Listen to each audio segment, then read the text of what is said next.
പുതുവർഷത്തെ വരവേറ്റ് ലോകം 2026 ആദ്യ കിരണങ്ങൾ കിരിബാത്തിയിൽ. അവസാനമെത്തുക അമേരിക്കയിലെ ബേക്ക ഹൗലാൻഡ് ദ്വീപുകളിൽ. പുതുവർഷത്തെ വരവേൽക്കാനൊരുങ്ങി രാജ്യം.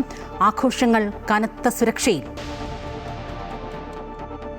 തദ്ദേശ തിരഞ്ഞെടുപ്പ് പരാജയം ജനങ്ങൾ നൽകിയ മുന്നറിയിപ്പെന്ന് CPI സംസ്ഥാന സെക്രട്ടറി ബിനോയ് വിശ്വം. LDFന്റെ അടിത്തറ തകർന്നിട്ടില്ലെന്നും തിരുത്തൽ നടപടികൾ സ്വീകരിച്ച് മുന്നോട്ട് പോകണമെന്നും ബിനോയ് വിശ്വം. CPI ചതിയൻ ചന്തുവെന്നും എല്ലാം നേടിയിട്ട് സർക്കാരിനെ തള്ളിപ്പറയുന്നുവെന്നും വെള്ളാപ്പള്ളി നടേശൻ. ചതിയൻ ചന്തു എന്ന തൊപ്പി 1000 വട്ടം ചേരുന്നത് വെള്ളാപ്പള്ളിക്ക് തന്നെയെന്ന ബിനോയ് വിശ്വം.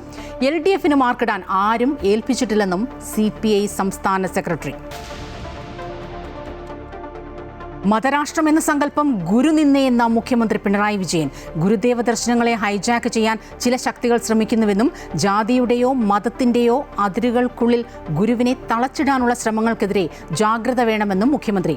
ബുൾഡോസർ രാജ് വിവാദങ്ങൾക്കിടെ ശിവഗിരിയിൽ വേദി പങ്കിട്ട് മുഖ്യമന്ത്രി പിണറായി വിജയനും കർണാടക മുഖ്യമന്ത്രി സിദ്ധാരാമയ്യയും. ശബരിമല സ്വർണ്ണക്കടത്ത് കേസിൽ SIT അന്വേഷണം കൂടുതൽ രാഷ്ട്രീയ തലങ്ങളിലേക്ക്.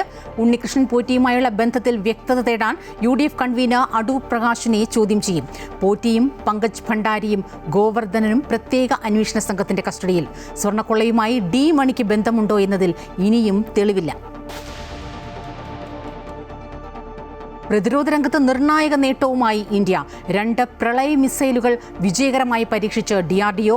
നടന്നത് ഒരേ ലോഞ്ചറിൽ നിന്ന് വളരെ കുറഞ്ഞ സമയത്തിനുള്ളിൽ തുടർച്ചയായി മിസൈലുകൾ തൊടുക്കുന്ന സാൽവോ വിക്ഷേപണം. തലസ്ഥാനത്തെ ഇലക്ട്രിക് ബസ് സർവീസിൽ മേയർ മന്ത്രി തർക്കം മുറുകുന്നു.